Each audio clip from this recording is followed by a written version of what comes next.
હાલો friends, જય શ્રી કૃષ્ણ, જય માતાજી. સ્વાગત છે આજને મારા નવા વિડીયોમાં. આજે તે આપણે વિડીયોનું સ્ટાર્ટિંગ બહુ મોડું કર્યું છે. બપોર પછી આપણે વિડીયોનું સ્ટાર્ટિંગ કર્યું છે, કેમ કે બપોર સુધી આપણે નવરા નહોતા કામમાંથી, એટલે કંઈ મારે નવરાઈ આવીને વિડીયોનું સ્ટાર્ટિંગ કરવાનું. તો આપણે જો નાહી ધોઈને મસ્ત મજાના લીંબુડીના સાંઈ આપણે ઊભા રહી ગયા છે. અને અહીંયા પણ અમારે ચકલા કેટલા બધા લીંબુડી ઉપર રહેશે ને કેટલાય માળાઈ કર્યા છે. અને અમારી લીંબુડીમાં લીંબુ પણ એટલા એવા છે, ફાલે એટલો મસ્તીકનો આવ્યો છે. અને ચકલાનો જો કલબલાટાઈ ચાલુ છે. ને અમે જો ચોખાને એવું બધું નાખ્યું હોય એ ખાય ને બસ આઈના પાણી પીવે લીંબુડી ઉપર રે. પણ આજે મારે બનાવવાના છે તીખા ગાંઠિયા. વીર કહીને વહી ગયો છે દાદાને ઘરે કે હું આવું ત્યાં સુધીમાં તીખા ગાંઠિયા બનાવીને રાખજે. તો હાલો હવે તીખા ગાંઠિયા બનાવવાનું આપણે ચાલુ કરી દેવી. જો અહીંયા ચકલા આવી ગયા છે અને અહીંયા અમારે ચણ નાખી છે વીરે, અને ચકલા પણ ચણ ખાય છે. મારે હવે ગાંઠિયા બનાવવાનું ચાલુ કરવું છે.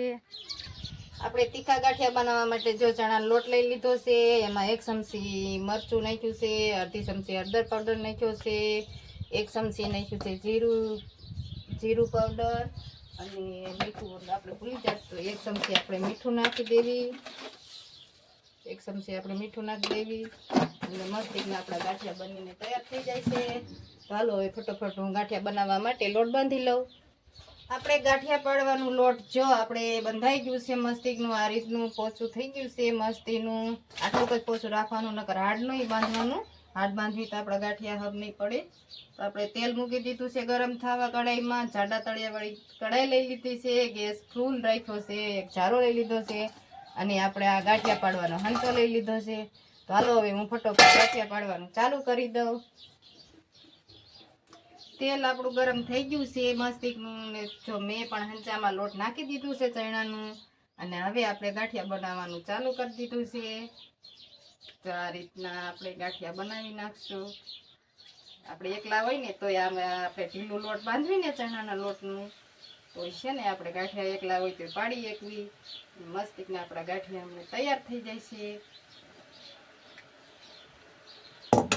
આપણા બધા ગાંઠિયા બની ગયા છે.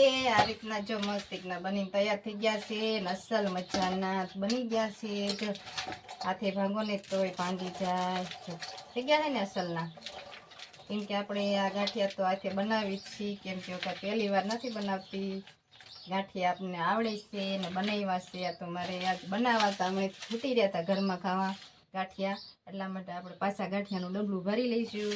ને આખી જો આપણે તવી બનાવી નાખી છે ગાંઠિયાની. હજે તો મારે ઘરના કામ ઘણા બાકી છે.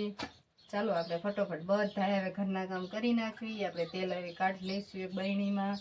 પછી આ ડબલા ને બધું આપણે લઈ આવ્યા હોય ચણાના લોટના એ બધું મૂકી આવશું.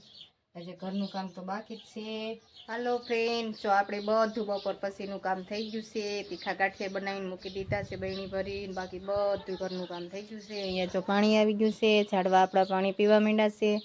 બાકી હવે કપડાં લેવાનું કામ બાકી છે. દોરીએથી કપડાં લઈને આપણે હંકેલીને મૂકવાના છે, ને થોડીક થેલી છે એ હંકેલીને મૂકવાની છે. બાકી તો આપણે બધું આજ ઘરનું કામ થઈ ગયું છે. તો આજનો મારો વિડીયો સારો લાગે તો વિડીયોને લાઈક કરજો. ચેનલમાં નવા હોય તો ચેનલને સબસ્ક્રાઈબ કરજો. ફરીથી મળશે એક નવા વિડીયો સાથે. ત્યાં સુધી બધાને જય શ્રી કૃષ્ણ.